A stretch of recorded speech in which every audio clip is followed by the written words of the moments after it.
Здравейте на всички и добре дошли в това ново видео, в което ще ви представя Chicken Road Vegas. Вероятно вече познавате Chicken Road, изключително популярната игра на Inetout. Тук що излезе съвсем нова версия Vegas. Както можете да видите, ние сме на стрипа с звездите и целта е, както обикновено, да пресечем пътя без да се провалим с кокошка, която прилича на рокера от 90-те години. Елвис Пресли, точно така. Така че, както обикновено, имаме лесни, средни, трудни и хардкор нива на трудност. Започваме малко с лесно, за да се опитаме да преминем от другата страна. Ако не успеем, ще покажа хардкор режима. Както виждате, вече успяваме да правим множители по 4 доста лесно. Ето средно, трудно и хардкор. За да опитаме хардкор, няма да издържим дълго. Действително това е много по-сложно, както може да се види.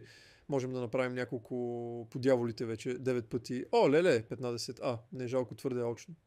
Хайде да опитаме пак лесното, за да се опитаме да преминем от другата страна. Ще имаме по-голям шанс да се справим така. Но както обикновено, ако познавате Chicken Road, принципа остава същият, много изгодно, ако знаете кога да спрете. Лично аз предпочитам да спра на края, а не преди това. Виждаме, че сме почти на края. Дали... И не, жалко. Хайде, още няколко опита.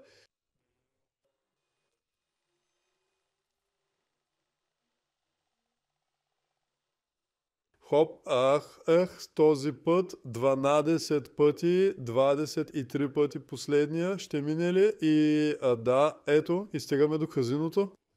Очевидно там отиваме, всички отиват в казиното, нали, знаем къде искаме да стигнем много добре. И ето започваме нова игра и умираме на първото поле. Но така, ето за Chicken Road Vegas, обикновено това трябва да ви даде добра представа как изглежда играта. Очевидно, между другото не споменах, но можем да изтеглим пари преди да стигнем до края. Очевидно, ако искате да изтеглите печалбите си още в началото или в средата или почти в края, това винаги е възможно. И така, ако искате да изпробвате Chicken Road Vegas, не се колебайте да следвате линка в описанието и в коментарите, за да играете в надежно казино. И с това казвам ви до скоро и с това казвам ви късмет.